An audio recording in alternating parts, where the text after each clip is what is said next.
समय ये अनेक कुरीतियां हमारे समाज में आई, अंग्रेज भी चले गए, मुगल भी चले गए, लेकिन ये कुप्रथाएं हमारी यहाँ परंपरा बन गई। हमारे दादाजी बताते थे, इसलिए मैं कर रहा हूं। क्यों कर रहा हूं पता नहीं, लेकिन हमारी परंपरा, क्या क्या परंपरा है? घूंघट डालना। मुझे अच्छा लगा किसी ने, बहन ने भी घूंघट नहीं डाला। क्यों नहीं डाला? यहाँ पे पुरुष है, क्यों नहीं डाला? लेकिन आप ऐसा चित्र देख सकते हैं कि कभी मुसलमानों का सम्मेलन चल रहा है और महिला भी इस तरफ बैठी और पुरुष भी इस तरफ पूरा ढक कर बैठती, क्योंकि उनको मालूम है हाँ ये सब बुरे नजर से देखेंगे। लेकिन इन बहनों को मालूम है कि इसमें से कोई नहीं, ये सारे हमारे बंधु हैं। अब भी देखते होगे जब आपने मोहल्ले में जाते तो बुर्का डालती है, मोहल्ले से बाहर निकलते तो बुर्का हटाते। हिंदू इलाकों में डरने की जरूरत नहीं, वो अनुभव करती।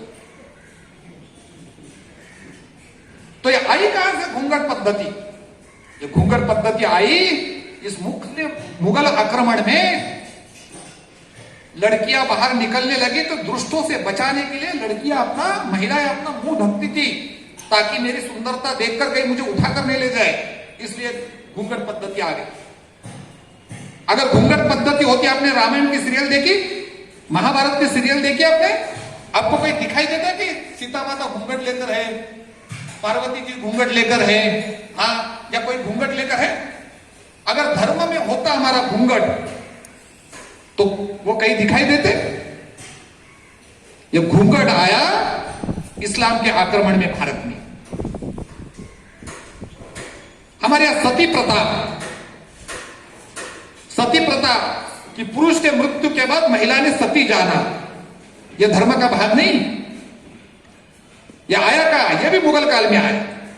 अगर सती प्रथा हमारे यहां होती, पुरुष के मृत्यु के बाद महिला स्वयं को जला लेती, यानी सती होती, अगर परंपरा होती, तो भगवान राम जी के पिताजी राजा दशरथ जी के मृत्यु के बाद तीनों रानियां सती जाती। गई क्या सती? नहीं गई। तो आई कहां? तो मुगल काल में सती व्यवस्था आ गई, जिसका उदाहरण रानी पद्मिनी का मिलता है। अलाउद्दीन खिलजी जब आता है तो रानी पद्मिनी एक बार तो सोचते हैं कि प्रचंड आक्रमण आ रहा है, हम रोक नहीं पाएंगे, और इसलिए रानी पद्मिनी बहुत सुंदर रानी थी और उसको हासिल करने के लिए अलाउद्दीन खिलजी आया। तो एक बार रानी पद्मिनी ने सोचा कि ये क्या करेंगे, अपने को उठाकर ले जाएंगे, अपने साथ दुर्व्यवहार करेंगे, तो अपने को स्वयं को जहर खाकर मरेंगे, हम जिंदा नहीं रहेंगे, क्योंकि जिंदा रहेंगे तो अपने को उठाकर ले जाएंगे, अपने साथ दुर्व्यवहार हो जाएगा, बलात्कार हो जाएंगे। तो रानी पद्मिनी अपने सेना महिलाओं के साथ एक बार तय कर लेती कि हम सब लोग जहर खाएंगे, लेकिन अपना शरीर उनके सामने नहीं त्यागे रखेंगे। लेकिन रानी पद्मिनी को इस मुगल लोग का इतिहास जब वो देखती है तो वो देखती है कि जहर पीने के बाद मर तो जाएगी, लेकिन शरीर वैसा ही मृत पड़ा रहेगा, और मृत शरीर के साथ भी खिलवाड़ होगा, क्योंकि यह प्रवृत्ति यह है, इतिहास यह रखता है कि मरे हुए शरीर के साथ भी खिलवाड़ होगा। इसलिए रानी पद्मिनी रणभूमि में चिताएं रखकर 16,000 लड़कियां अपने को भस्म कर लेती है, राख कर लेती, ताकि राख के साथ कुछ नहीं हो सकता। और इस आक्रमण में जब मुगल किसी राज्य पर हमला करते थे, गांव पर हमला करते थे, तो कुछ हमले में हिंदू मारे जाते थे, कुछ लोगों को पकड़ के ले जाते थे। अच्छा, जो मारे गए पुरुष उन महिलाओं पर बलात्कार करते थे, और इसलिए महिलाएं अपने पुरुष के चिता में स्वयं को जला देती है या अन्यत्र जला देती, सती होने की प्रथा आई। तो अपने यहां सती प्रथा नहीं थी। हमारे यहां बाल विवाह की पद्धति, हमारे यहां बाल विवाह नहीं था। राम जी की शादी क्या बचपन में नहीं थी? 13-14 साल में राम जी की शादी हुई, कोई 5 साल में 3 साल में शादियां भी हुई थी राम जी की। बचपन में शादियां कैसे शुरू हुई? ये भी मुगलों की देन है, ताकि बचपन से लड़की को सुरक्षित किया जाए, ताकि दोनों तरफ के परिवार फिर उस लड़की की रक्षा करेंगे, और उसकी शादी हो गई तो उसकी रक्षा हो सकती। इसलिए लोग अपनी बच्चियों की बचपन में शादी करते। यह भी मुगलों ने भारत को दिया हुआ देन है। जो कहते हैं ना भारत को हमने बहुत कुछ दिया, हमेशा कहते हैं ना, डिबेट चलती है टीवी पर, तो हमने लाल किला दिया, हमने ये दिया, हमने ते दिया। लाल किला अगर मुगल देते तो लाल किला नहीं रहता, वो हरा किला होता। हाँ, ये तो कबालिया रहे हैं, ये यहां से तंबू उखाड़कर दूसरी जगह पर जाते थे, ये कहां से लाल किले बना सकते?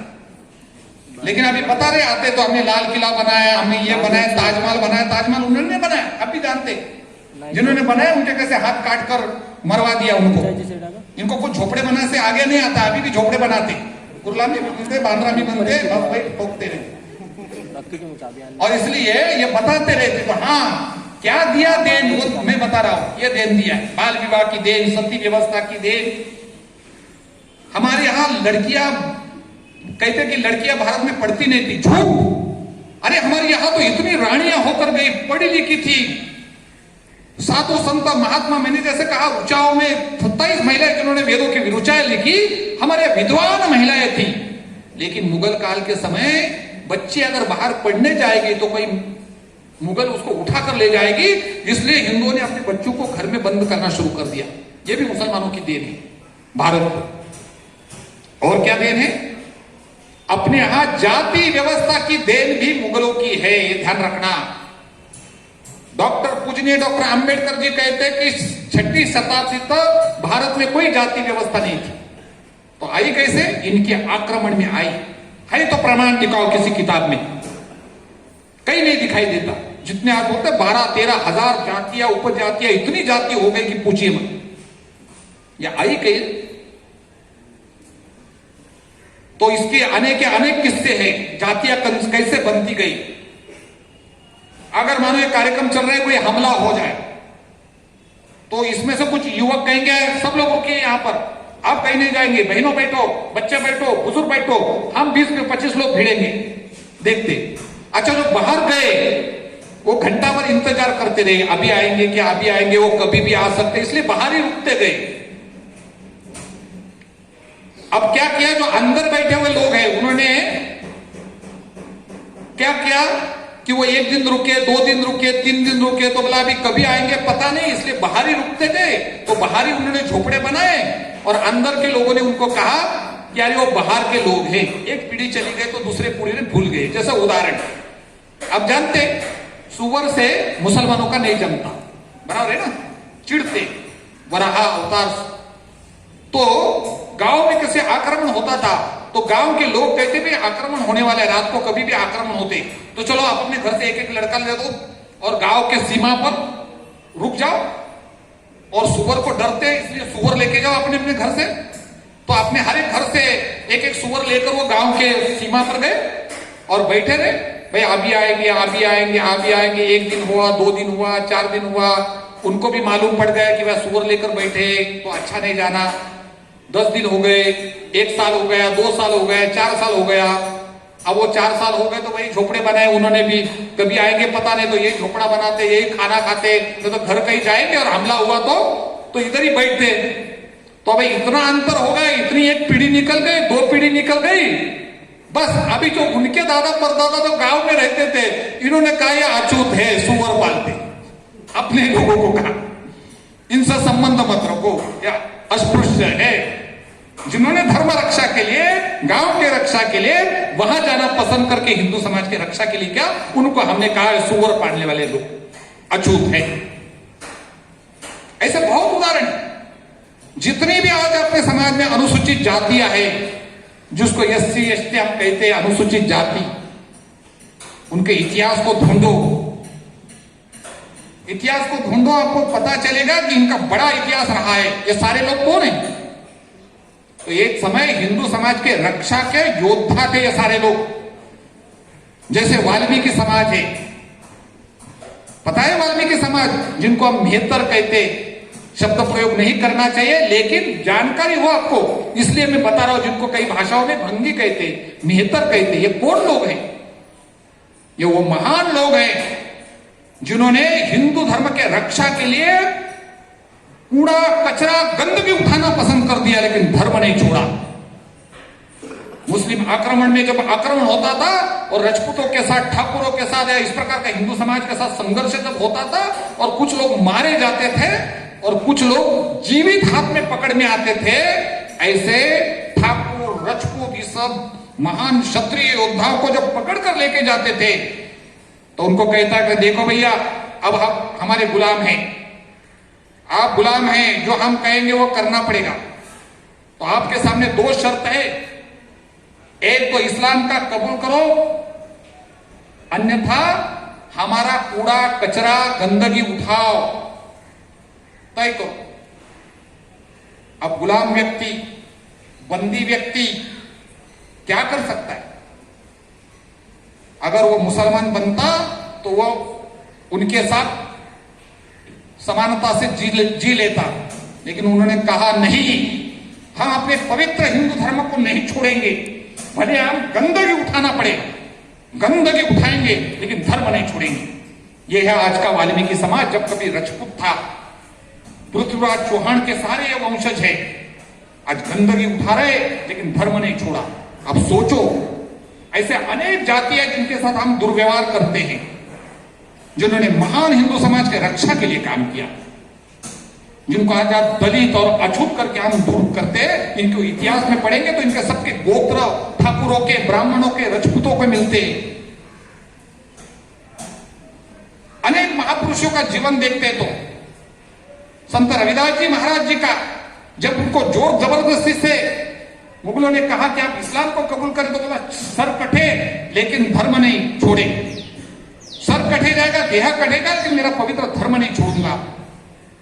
आज का रविदास समाज, जिसको हम रोहिदास समाज, संत रविदास जी या संत रोहिदास जी कहते हैं, जिन भगवान वाल्मीकि जी महाराज, जिन्होंने रामायण जैसा ग्रंथ हम सबको दिया और राम जी के जीवन प्रस्तुति दी, हमको नहीं पूरे दुनिया को, राजा कैसा होना चाहिए, राम जैसा बेटा कैसा होना चाहिए, राम जैसा पति कैसा होना, राम जैसा भाई कैसा होना चाहिए, राम रज्जा राज्य कैसा होना चाहिए, राम जैसा, उस रामायण का रचयिता महर्षि वाल्मीकि भगवान।